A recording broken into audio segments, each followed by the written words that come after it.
Call of the Wild, Dogman.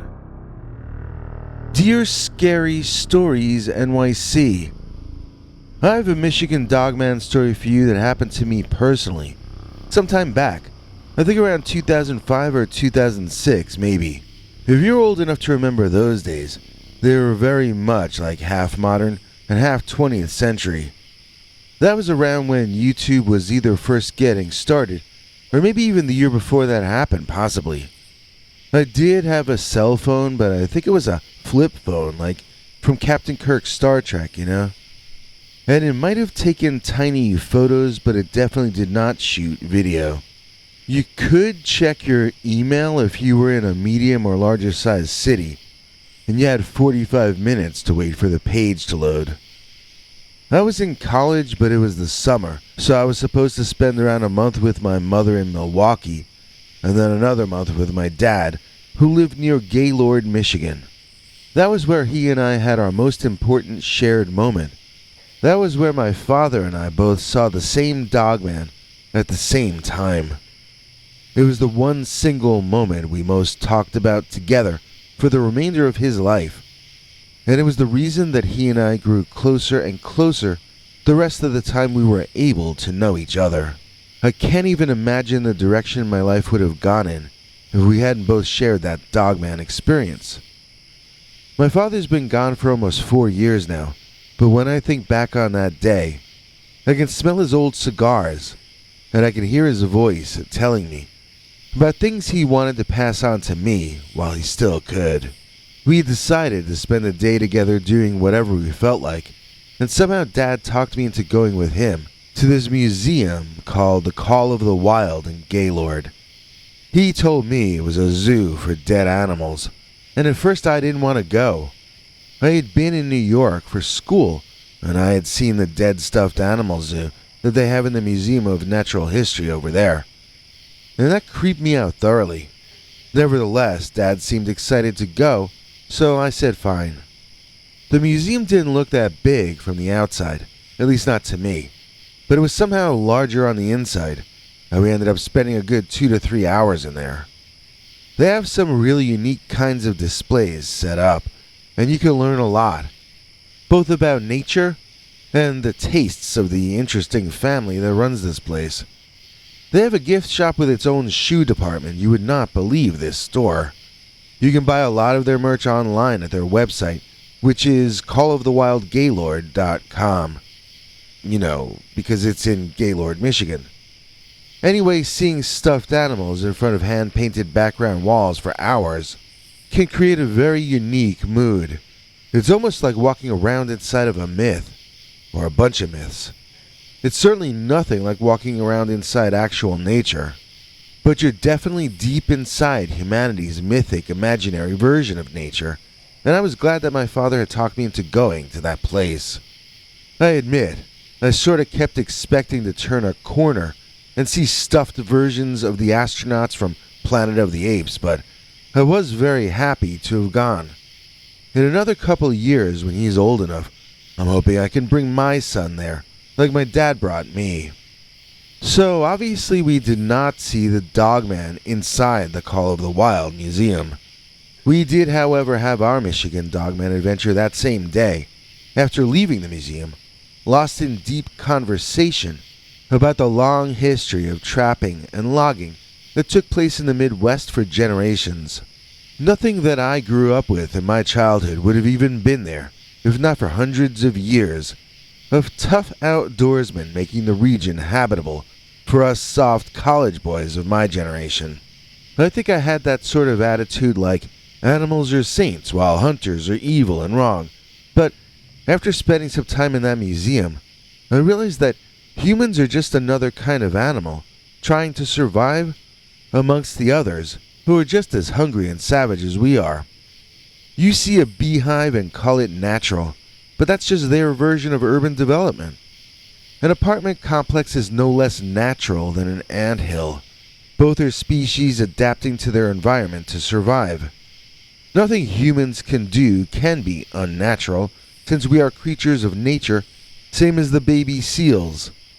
That doesn't mean everything we do has a positive impact on ourselves or others. And it doesn't mean we shouldn't be smarter about stuff like, pollution or whatever. But the idea that all creatures are natural except for humans seems absurd. It seems unintelligent. It seems kind of self-destructive, too.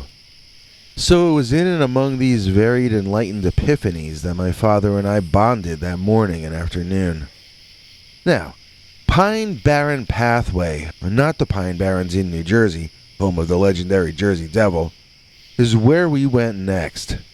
This Barren is singular and spelled B-A-R-O-N, like the Red Baron in Snoopy. Little did we know when we decided to walk around in there that we would encounter not the bat-winged Jersey Devil of the East Coast, no, but a much more local mythic monster. I want it clear before I get to the scary part of this that my dad and I actually went back there to the Pine Barren in Michigan during the winter. I'm not sure if it was that next winter coming up or the one a year afterward, but I do remember for a fact that we went cross-country skiing over there in that same location. Granted, it's very different there in the winter, but I want it clear that the Dogman did not make us afraid to return to that spot. You should prepare for both wild animal attack and accident, not to mention possible attack from bad guy human beings. That's just the sad truth about life. You have to prepare for the worst, and even then you need to have luck on your side. You can get hit by a stray bullet shot from 10 miles away as you walk down the block in front of your home. Getting attacked or done in by a cryptid would probably be less likely than getting struck by lightning. So it's just not a reason to be scared of nature, or even any one location in nature. You certainly do need to be careful. You need to be respectful too, whether you're going out into the forest or going out into the urban jungle. But that doesn't mean you should hide under your bed and shiver. Life is meant to be lived for each of us. Of course, life is meant to be lived by the Dogman too. Most people who go to the Pine Barren Pathway are going there to keep moving. They're either hiking or on their bikes, getting in some good exercise. My dad and I went there that afternoon to stroll and to look at the real forest, which we had just been staring at paintings of for a couple hours. In a sense, it felt just as mythic and mystical. I mean, it's a Midwestern woodland. It's trees and birds and squirrels and deer. And yet, it almost wasn't a surprise to me when my dad tapped me on the shoulder and then gestured over at the Dogman. It was a lot like this time when I was younger and he and I saw Henry Aaron, the home run king, walking down the sidewalk in Milwaukee with another man and a woman surrounding him. My dad tapped me on the shoulder the same way and gestured in the same way.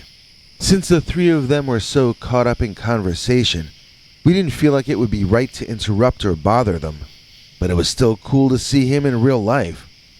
The difference between a baseball celebrity and a cryptid celebrity, however, is that while the baseball player will likely be too busy to notice you, the cryptid has absolutely nothing better to do than to be fully aware of everyone and everything else in his immediate environment. The cryptid is usually part hunter and part scavenger. To survive and thrive, he needs to notice any smell of death in the area so he can eat that up before it gets too rotten. He also needs to be able to smell your fear on the wind. Because if you're afraid of him, then you probably expect him to hunt you. And if you expect him to hunt you, then you probably taste really good. So, when I turned and looked at that Dogman, he turned and looked back at me, and then I could see by the expression in his eyes that I had just somehow sent him the completely wrong body language.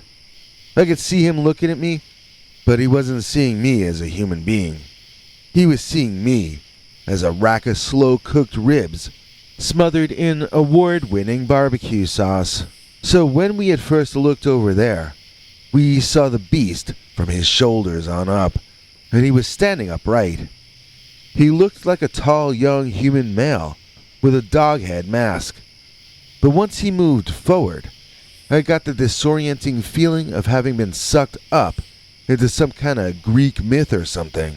This guy did not have human legs. He really legitimately had animal legs.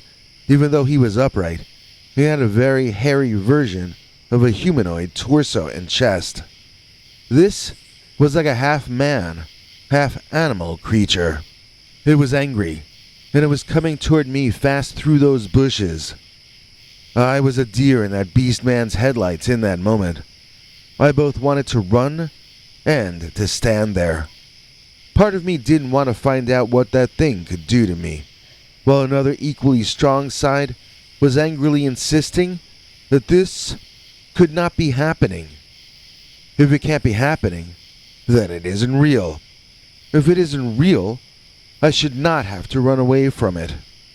I was trying to mentally renegotiate the rules of life with reality itself. I was in denial about what was happening in front of me. And then, a series of loud blasts in front surprised me out of my stupor. It took me a few crackles and pops to realize that my dad had lit a pack of firecrackers and tossed them between me and the dog-headed humanoid that had been rushing toward me. This served the dual purpose of waking me up and convincing the Dogman to retreat. I couldn't see him in the woods any longer, and I couldn't hear if he was still there, because my ears were ringing from the firecrackers. By the way, I am not advising the use of firecrackers to protect yourself from Dogman or anything else. I'm just saying that we were taken by surprise, and my father improvised. While it probably should never be your A plan, it worked in that one lucky instance. And in that way, my father and I survived.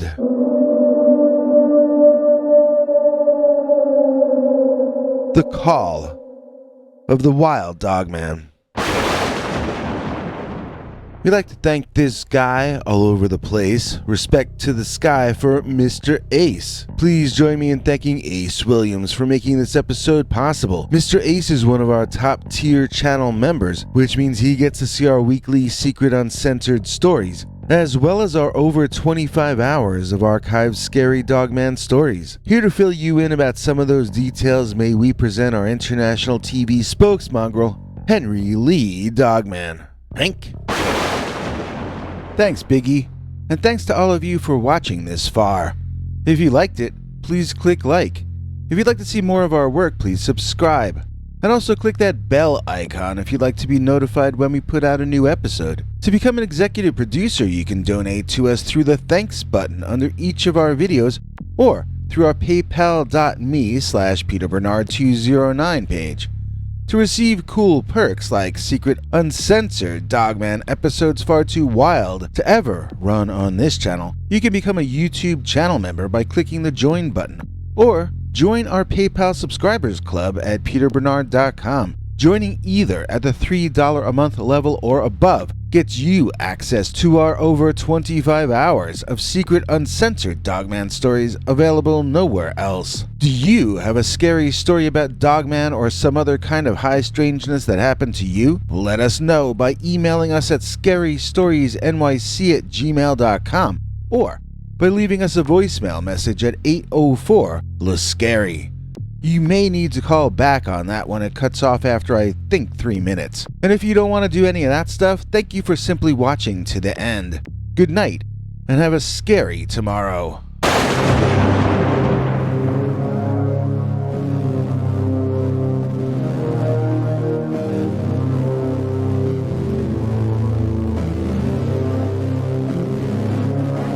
Come back for more scary stories.